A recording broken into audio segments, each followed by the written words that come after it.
Hello guys, welcome to eternal engineer solutions. இந்த Adobe XD வீடியோவில் நம்ம குரூப்பிங் அண்ட் ரிப்பீட் கிரிட்ஸை பற்றி தான் பார்க்க போகிறோம். உங்களை நிறைய பேருக்கு இந்த கான்செப்ட் தெரியாமல் இருக்கலாம். இது ரொம்ப இம்பார்ட்டண்டான கான்செப்ட் இல்லை அப்படின்னு தோணலாம்.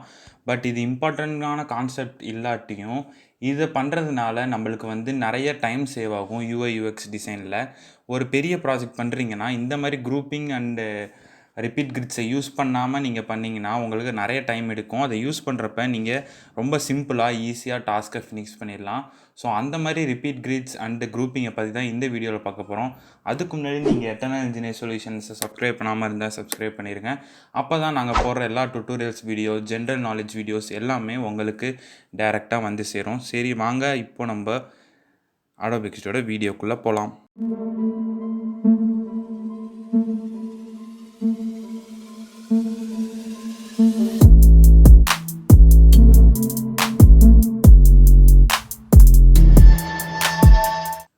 ஸோ ஸ்டார்ட் பண்ணலாம். எடுத்தோன்னே நீங்கள் ஒரு எம்டி ப்ராஜெக்ட் ஓப்பன் பண்ணிக்கோங்க. அந்த ப்ராஜெக்டில் இந்த மாதிரி எம்டியாக வச்சுக்கோங்க. பிகாஸ் எம்டியாக இருந்தால் தான் நம்மளுக்கு கொஞ்சம் கிளியர் ஐடியா கிடைக்கும். ஸோ நீங்கள் ஆல்ரெடி ஒரு ப்ராஜெக்டில் இருக்கீங்க அப்படின்னா ஸோ அதுலேயும் நீங்கள் கூட பண்ணிக்கலாம். ஸோ இல்லை அப்படின்னா இப்போ ஃபஸ்ட்டு ட்ரை பண்ணுறீங்கன்னா எம்டி ஸ்க்ரீனை வச்சுக்கோங்க. ஸோ அப்போ தான் உங்களுக்கு கிளியர் ஐடியாவும் எல்லா ப்ராப்பர்ட்டிஸையும் உங்களால் எக்ஸ்ப்ளோர் பண்ண முடியும். ஸோ இப்போ நம்ம போகலாம். குரூப்பிங் பற்றி ஃபஸ்ட்டு பார்ப்போம். ஸோ ஃபஸ்ட்டு நான் ஒரு ரெக்டாங்கிள் எடுத்துக்கிறேன். ரெக்டாங்கிளில் ட்ராப் பண்ணிவிட்டு இதுக்கு ஒரு கலர் கொடுத்துட்றேன். ஓகேவா, கலர் கொடுத்தாச்சு. மறுபடியும் இன்னொரு ரெக்டாங்கிள் எடுத்துக்கிறேன். ஸோ அதை இதுக்கு மேலே வரைகிறேன். மறுபடியும் வேறு கலர் ஃபில் பண்ணிக்கலாம். ஓகேவா, இப்போது நம்ம 2 ரெக்டாங்கிள் கிடச்சிருச்சு. ஸோ இந்த 2 ரெக்டாங்கிள் தனித்தனியாக இருக்குது, பார்த்தீங்கன்னா தெரியும். ஸோ தனியாக கிளிக் பண்ண முடியும். அசெட்ஸில் போய் பார்த்தீங்கன்னா உங்களுக்கு ரெக்டாங்கிள் 3, ரெக்டாங்கிள் 2 அப்படின்னு இருக்குது. ஸோ இது ரெண்டும் தனித்தனியாக இருக்குன்னு அர்த்தம். இதை நம்ம ஒன்றா ஆக்கணும். ஸோ இது ரெண்டையும் குரூப் பண்ணணும். அப்படின்னா என்ன பண்ணணும்னு பார்த்தீங்கன்னா ஸோ 2 இதையும் வச்சுக்கோங்க. ஸோ எந்த ஷேப்பில் உங்களுக்கு இருக்கணும் அப்படின்றத முன்னாடியே நீங்கள் வச்சுக்கணும். ஸோ அப்போ தான் அதை குரூப் பண்ணால் அதே பொசிஷனில் இருக்கும். ஸோ இப்போ நான் ஒன்று மேலே ஒன்று வைக்கிறேன். ஸோ இந்த மாதிரி எனக்கு டிசைன் வரணும் அப்படின்னா இப்படி வச்சுக்கோங்க. வச்சுட்டு ஃபஸ்ட்டு மேலே இருக்க ரெக்டாங்கிளை கிளிக் பண்ணிக்கோங்க. அதுக்கப்புறம் பின்னாடி இருக்க ரெக்டாங்கிளை கிளிக் பண்ணணும். கிளிக் பண்ணுறதுக்கு முன்னாடி நீங்கள் கண்ட்ரோலை சேர்த்து கிளிக் பண்ணிக்கோங்க. அப்போ தான் உங்களுக்கு 2 இதுவும் செலக்ட் ஆகிருக்கும். ஸோ கண்ட்ரோல் இல்லை, சாரி மாற்றி சொல்லிட்டேன். இதில் ஷிஃப்ட்டு. நீங்கள் சாதாரணமாக கம்ப்யூட்டர்ஸில் எல்லாத்துலேயும் கண்ட்ரோல் யூஸ் பண்ணி தான் மல்டிபிள் இது செலக்ட் பண்ணுவீங்க. பட் Adobe XDயில் ஷிஃப்ட் யூஸ் பண்ணி தான் மல்டிபிள் இது செலக்ட் பண்ணணும். ஸோ ஷிஃப்ட்டு ப்ரெஸ் பண்ணிவிட்டு ஃபஸ்ட்டு இருக்க ரெக்டாங்கிளை கிளிக் பண்ணுங்கள். நெக்ஸ்ட் இருக்க ரெக்டாங்கிளை கிளிக் பண்ணிங்கன்னா சைடில் உங்களுக்கு தெரியும் அசெட்ஸில் 2 இது செலக்ட் ஆகிருக்கும். ஸோ இது கிளிக் பண்ணதுக்கப்புறம் என்ன பண்ணணும்னா அந்த ரெக்டாங்கிள் மேலே வச்சு ரைட் கிளிக் பண்ணுங்கள். ரைட் கிளிக் பண்ணதுக்கப்புறம் உங்களுக்கு நிறையா ஆப்ஷன்ஸ் வரும். ஸோ இதில் குரூப் அப்படின்ற ஆப்ஷன் இருக்கும், அதை நீங்கள் கிளிக் பண்ணிக்கோங்க. கிளிக் பண்ணிங்கன்னா இப்போ உங்களுக்கு தெரியும் 2 இது குரூப் ஆகிடுச்சு. ஸோ குரூப் 1 அப்படின்ற மாதிரி. ஸோ இதை நீங்கள் இப்படி ட்ராக் பண்ணிங்கன்னா ஒரே மாதிரி பொசிஷனில் இருக்கும். ஸோ இது ஒரு வே ஆஃப் குரூப்பிங். ஸோ இன்னொரு வே குரூப்பிங் பண்ணலாம். அது எப்படின்னா இந்த மாதிரி போய் செலக்ட் பண்ண தேவையில்ல. 2 ஆப்ஜெக்டை நான் அதே மாதிரி எடுத்துக்கிறேன். ஸோ இந்த தடவை ஒரு சர்க்கிள் மாதிரி எடுத்துக்கிறேன். So circle எடுத்துட்டாச்சு. ஸோ இது மாதிரி வச்சுக்கிறேன். இதுக்கு கலர்ஸ் கொடுத்துக்கிறேன். அப்போ தான் உங்களுக்கு வேரியேஷன் தெரியும். ஸோ கலர் கொடுத்தாச்சு. கொடுத்ததுக்கப்புறம் அதே மாதிரி இது 2ஐயும் செலக்ட் பண்ணிக்கோங்க. செலக்ட் பண்ணிவிட்டு உங்கள் கீபோர்டில் Ctrl+G இதை அமுத்துனீங்கன்னாவே போதும், உங்களுக்கு அது 2ம் குரூப் ஆகிடும். ஸோ குரூப் ஆனதுக்கப்புறம் நான் இதை மாற்றணும் அப்படின்னா அதை பண்ணலாம் நீங்கள். ஸோ இப்போது இந்த சர்க்கிளை நான் மூவ் பண்ணணும் அப்படின்னா டபுள் கிளிக் பண்ணுங்கள். டபுள் கிளிக் பண்ணால் அது செலக்ட் ஆகும். அதுக்கப்புறம் நீங்கள் இந்த மாதிரி மூவ் பண்ணிக்கலாம், எந்த சைடு வேணாம். ஸோ இந்த மாதிரி வச்சுக்கலாம்.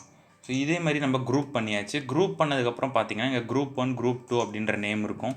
இந்த நேம் உங்களுக்கு வேணாம், வேறு நேம் வேணும் அப்படின்னா இதை நீங்கள் ரைட் கிளிக் பண்ணிக்கோங்க. ரைட் கிளிக் பண்ணி ரீநேம் கொடுத்துருங்க. ரீநேம் கொடுத்துட்டு நீங்கள் டேரெக்டாக அதை ரீநேம் பண்ணிக்கலாம். ஸோ அந்த மாதிரி பண்ணிக்கோங்க. அதுதான் ஒரு எஃபிஷியன்ட் வே ஆஃப் டிசைனிங் அப்படின்ற மாதிரி சொல்லலாம். ஸோ இப்போ நம்ம குரூப்பிங் பற்றி பார்த்தாச்சு. நெக்ஸ்ட் ஒரு இம்பார்ட்டண்டான பெரிய இது பெரிய ஒரு இம்பார்ட்டன்ட் கான்செப்டாக இல்லாட்டியும் உங்களுக்கு ஒரு ட்ரிக்காக யூஸ் ஆகும். அதை பற்றி சொல்கிறேன். ஸோ ஃபஸ்ட்டு ஒரு ரெக்டாங்கிள் எடுத்துக்கோங்க. இந்த ரெக்டாங்கிளை நான் போடுறேன். ஸோ போட்டாச்சு. ஸோ இது மட்டும் இல்லாமல் சரி ஃபஸ்ட்டு நம்ம ரெக்டாங்கிளை மட்டும் வச்சு ட்ரை பண்ணலாம். ஸோ ரெக்டாங்கிளை கிளிக் பண்ணிக்கோங்க. ஸோ இதே மாதிரி உங்களுக்கு ஒரு 100 ரெக்டாங்கிளோ ஒரு 50 ரெக்டாங்கிளோ வேணும் அப்படின்னா நீங்கள் என்ன பண்ணுவீங்கன்னா ஒவ்வொன்றா கிளிக் பண்ணி காப்பி பண்ணி பேஸ்ட் பண்ணணும், அதை தனித்தனியாக எடுத்து வைக்கணும். ஸோ இது வந்து ஒரு 150 அப்படின்ற போகிறப்ப உங்களுக்கு நிறைய காம்ப்ளெக்சிட்டிஸ் தரும். அது மட்டும் இல்லாமல் இப்போ நீங்கள் இந்த காப்பி பண்ணி பேஸ்ட் பண்ணுற ட்ரையாங்கிளை இதுக்கு நேராக அரேஞ்ச் பண்ணணும் அப்படிலாம் அதுவும் டைம் எடுக்கும். நீங்கள் ஒன்று ஒன்றா கொண்டு போய் அரேஞ்ச் பண்ணணும். ஸோ அதெல்லாம் வந்து கஷ்டமான ப்ராசஸ். ஸோ டைம் நிறைய எடுக்கும். இதை வந்து ஈஸியாக பண்ணுறதுக்கு தான் நம்மளுக்கு Adobe XDல ஒரு ஆப்ஷன் கொடுத்துருக்காங்க. அது என்னென்னு பார்த்தீங்கன்னா ரிப்பீட் கிரிட் அப்படின்ற ஆப்ஷன். நீங்கள் இந்த டாஸ்க் பாரில், அதாவது இந்த ப்ராப்பர்ட்டிஸ் பாரில் போய் பார்த்தீங்கன்னா தெரியும், ரிப்பீட் கிரிட் அப்படின்ற ஒரு ஆப்ஷன் இருக்கும். ஸோ அதை கிளிக் பண்ணிக்கோங்க. அதை கிளிக் பண்ணால் உங்களுக்கு தெரியும் இது வந்து க்ரீன் கலரில் மாறி இருக்கும். ஸோ க்ரீன் கலரில் மாறினதுக்கப்புறம் இங்கே வந்து மவுஸை வச்சிங்கன்னா உங்களுக்கு இந்த மாதிரி காட்டும். ஸோ அதை வச்சு நீங்கள் இப்படி ட்ராக் பண்ணிங்கன்னா அதுவே உங்களுக்கு ஒரு ட்ரையாங்கிளை உருவாக்கி தரும். நீங்கள் எவ்வளோ தூரத்தில் ட்ராக் பண்ணுறீங்களோ அவ்வளோ ட்ரையாங்கிள்ஸ் வரும். அதேமாரி நீங்கள் கீழேயும் பண்ணிக்கலாம். இப்போ பார்த்தீங்களா நம்மளுக்கு எவ்வளோ ட்ரையாங்கிள்ஸ் வந்துருச்சுன்னு. ஸோ இது மாதிரி ஈஸியாக உங்களுக்கு இத்தனை ட்ரையாங்கிள் வர வைக்கலாம். இது இல்லைன்னா நீங்கள் என்ன பண்ணணும்னா ஒவ்வொன்றா காப்பி பண்ணி பேஸ்ட் பண்ணுற மாதிரி இருக்கும். இது நீங்கள் அதுக்கு மேலேயும் ஆப்டிமைஸ் பண்ணிக்கலாம். ஸோ எனக்கு வந்து ஒரே ஒரு ரோ மாதிரி தான் வேணும், இப்படி இருக்கட்டும், இப்படியே வச்சுக்கலாம் அப்படின்னு நினைக்கலாம். அதுக்கப்புறம் இதோட ஸ்பேசிங்ஸையும் நீங்கள் அதிகப்படுத்தலாம். ஸோ இது வந்து ஹரிசாண்டல் ஸ்பேசிங் கீழே இருக்கிறது, இது வந்து வெர்டிக்கல் ஸ்பேசிங். ஸோ வெர்டிக்கல் ஸ்பேசிங்கை அதிகப்படுத்தணும் அப்படின்னா நீங்கள் இது கர்சரை மூவ் பண்ணிங்கன்னா உங்களுக்கு பிங்க் கலரில் ஹைலைட் ஆகும். ஸோ அதை கிளிக் பண்ணி இப்படி நீங்கள் ட்ராக் பண்ணலாம். ட்ராக் பண்ணால் பார்த்தீங்கன்னா உங்களுக்கு நிறைய ஸ்பேஸ் கிடைக்கிது. அதேமாரி நடுவில் இருக்குது, அதாவது ஹரிசாண்டல் இது இருக்குது. ஸோ இதையும் நீங்கள் ட்ராக் பண்ணி மாற்றிக்கலாம். ஸோ இது மாதிரி பண்ணால் உங்களுக்கு ஒரு நல்ல லுக் கிடைக்கும். ஸோ இதை ட்ரையாங்கிள் மட்டும்தான் வச்சு பண்ண முடியுமா அப்படின்னு கேட்டால் இல்லை, எல்லா ஷேப்ஸு எல்லா ப்ராப்பர்ட்டிஸையும் வச்சுமே பண்ணலாம். ஸோ இப்போ நான் உங்களுக்கு அதோட எக்ஸாம்பிள் காட்டுறேன். ஃபஸ்ட்டு நான் ஒரு ட்ரையாங்கிள் வரைஞ்சிக்கிறேன், ஓகேவா. நெக்ஸ்ட்டு வந்து ஒரு டெக்ஸ்ட் எடுத்துக்கிறேன், அந்த டெக்ஸ்ட்டில் இப்படி வச்சுக்கிறேன். ஸோ இதில் வந்து உங்கள் நேம் ஏதாவது டைப் பண்ணுறதுனா பண்ணிக்கலாம். சப்போஸ் வேணாம் அப்படி எங்களுக்கு வெறும் இது மட்டும் இருந்தால் போதும் அப்படின்னா ஸோ நீங்கள் அதையும் டேரெக்டாக வச்சு சூஸ் பண்ணி பண்ணிக்கலாம். ஸோ இப்போ நான் வந்து ரெக்டாங்கிள் கிளிக் பண்ணிக்கிட்டேன். ரெக்டாங்கிள் கிளிக் பண்ணி ரிப்பீட் கிரிட் கொடுத்துட்றேன். உங்களுக்கு இது மாதிரி கிடச்சிருச்சு. ஸோ இது மாதிரி எங்களுக்கு கிடச்சதுக்கப்புறம் இதில் வந்து நீங்கள் ஒரு இமேஜை ஃபில் பண்ணணும் அப்படின்னு நினைக்கிறீங்க, இந்த ரெக்டாங்கிள்குள்ளே ஒரு இமேஜ் வரணும் அப்படின்னு நினைக்கிறீங்க.